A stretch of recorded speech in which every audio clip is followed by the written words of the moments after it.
Hi, I'm Luke Jacob from Random House. I'm here with Alison Miller from Leeds and Alison Cassels from Wakefield.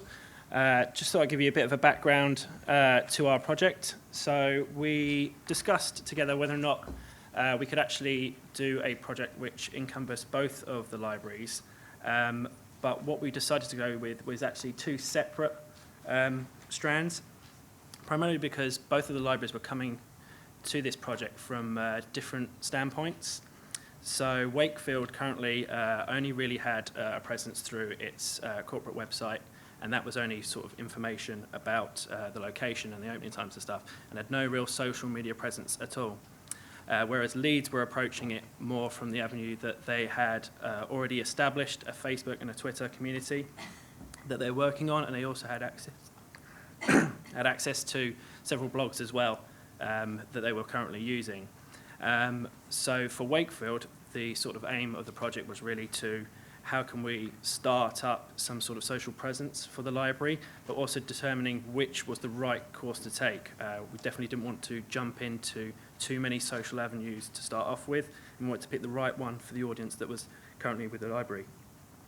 Whereas for Leeds, with the activities that they were currently running, there was a general feeling that that perhaps wasn't being done in the most efficient manner, and that they wanted to look further ahead at their campaigns so that they could reach out to the right people and any potential partners as well for that content. So I'll hand you over to Alison Cassels, who will talk about the Wakefield project. So, Alison Cassels, I'm the Library Officer for Reading, and as Luke has already said, this is where we started from. We had no digital presence whatsoever apart from the website, which we can't update ourselves, only the corporate web team, and has to conform to very strict standards. It was also my personal starting point. I'd never seen a Facebook page. Yes, there are still people like that. I'd no idea what Twitter was about. I'd only read tweets printed in the newspapers. It was talking a completely different language, and one that I didn't actually want to learn. So when I was told, I thought, you've picked the wrong person. I felt like a hobbit who's been told he's going off to fight a dragon. However, our first stage was to look at what we were aiming at. So we looked at our reader development strategies, our marketing, and what was achievable, and decided what our aims were going to be, particularly encouraging involvement and feedback, and improving our marketing and reaching some of the people who were out there but not coming into the libraries at the moment. We needed inspiration, and the first stage was to look at websites and Facebook pages from libraries around the country to see what they were doing, were there any good ideas I could steal, and what it could look like and what it could feel like. We had notes from the Reading Agency Digital Training Days and the case studies on the website, advice from our partners in publishing, and their excellent website and all the ideas that they use to encourage their authors, and a very useful site that I used called 23 Things, which is put together by several library services, so it was from a library background, and that started from a very basic level, like what is a blog, which I personally found very helpful. And like the Hitchhiker's Guide to the Galaxy, it also has "Don't worry" in big friendly letters on the front. That's that one down the bottom. And what we've actually achieved, we have a blog. It's a WordPress blog, which I tried to make bright and friendly and clean and colourful. We've also got a Facebook page. At the moment, the two are linked. We have not gone into Twitter, largely because the council doesn't wish its departments to start up their own Twitter things. We have a Wakefield Council Twitter, which is attached to the blog, and we have now also got permission for 2 members of staff who've been trained to go on My Wakefield and tweet there. So we do have that available. I tried to encourage feedback, so we've got submit a review. I've got stuff from readers groups on there to encourage one of our main audiences who are actually prepared to talk to us. And that's the Facebook page. One of the biggest challenges I had, and this took far longer than I'd planned for, was getting agreement on what to call it and what photos to use. Yes, you may think that sounds trivial, but getting the library service and the corporate communications team to agree on this was actually quite a challenge. what I'm thinking about as I'm putting things on is who is the audience, and we're trying to develop different identities for the blog and the Facebook. At the moment, looking at the blog as a reader group and the Facebook as a story time mums and dads. And I'm asking, why would someone want to share the content and participate? And trying very hard to focus on engagement, not numbers. This is hard, actually, because at the moment I'm still checking it every 10 minutes and jumping up and down when somebody else has liked it. We had some excellent advice from our publisher partner, Random House, which I've distilled down to be active, be varied, be interesting, be involved, and be personal. And two personal things that I took away from the reading agency websites, from the Dove Grey Reader: write as you, with honesty and integrity, be considerate, and always engage with those who leave comments. So I'm trying to get my personal voice out there, and it feels wonderful that from behind my desk I'm actually stepping out and talking directly to readers. And finally, one of the people at the reading agency events, I can't remember who it was, I'm afraid, said, think big, start small, and act now. We have started small, but we're moving on. We'll be working on a promotional plan to make sure that we are promoting the right things at the right time and not missing anything out. I'll be spreading digital skills. My next challenge is to get the Bookstart Bear onto Facebook and teach him how to do it. Putting some themed promotions on, and more things that will encourage contributions, like competitions and polls and so forth. Thank you. It's the start of a journey, and it's one that I'm now really excited about. So thank you to everyone who kicked me out the door and made me do it.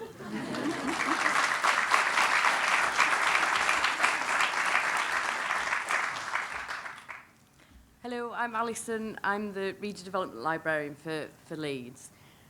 Leeds started from a completely different place than Wakefield. So as we said, we already had a Facebook and a Twitter account for Leeds Libraries, so not a council, our own.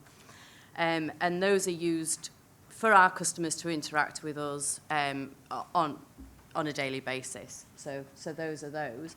We also actually have a blog that was set up since these, which is a much more book-based and reader-based. So we put reader information on there and book news, and customers again can interact with us through there. So we were starting from a different place, and I think as a service, we were doing it, but we weren't entirely sure that we were doing it right, and we weren't entirely sure that, I don't know, we were spending enough time on it, or various different things. We have a Web 2 team, which sounds much more exotic than it is. It's a group of people that meet every so often, and there's a rota that happens so that somebody has a Facebook week, so they're the person that checks the Facebook and responds and puts content on there. So our Facebook can look quite different depending on who's putting the content on for the week. So that's an interesting point. So what we decided to do was look at it in terms of a specific project that we could run across our digital channels as a library service. And what we decided on was a project called Hearty Words. This is working in partnership with the NHS Leeds and mental health services. We previously, last year, worked a little bit with them on something called the Love Arts Project, which was a festival of events that they ran to encourage people to talk about mental health issues. There was all sorts of things like exhibitions of art and poetry workshops and things like that. And Leeds, the libraries played a small part in that, but we wanted to build on that relationship, and this kind of gave us that opportunity to build on that relationship. So we produced in line with those, with them, some postcards that we went out to all our branches. And what we wanted people to do was tell us books that made them happy, hence Hearty Words. And we also ran that across our digital channels. So kind of this is some of the digital channels that we use. It went on Facebook, it went on our blog, it went on our Twitter. And these are some examples of our own blog, which is the Leeds Reads, but also other blogs of people in our Leeds community that are friends of Leeds, friends of libraries, that picked up that project and also blogged themselves about it. So we've got the Love Arts Festival actually had something on their blog about Hearty Words, and we've got Travelling Suitcase Library, which is a lady in Leeds who runs a travelling suitcase library, but she also has a very active book blog, and she picked up on that and helped spread our message without us having to do very much. She picked it up, she ran with it. This is some of the engagement that we had across our things. So we've got tweets there with people using the hashtag Hearty Words. We've got tweets that we sent out showing the postcard. So we've got the first postcard that we had written, and that was at the launch event of the Love Arts Festival. So we did everything together. The middle bit is a conversation that went on Facebook in terms of Hearty Words. So there was a lot of engagement with our customers across our digital channels. Just checking I haven't missed anything.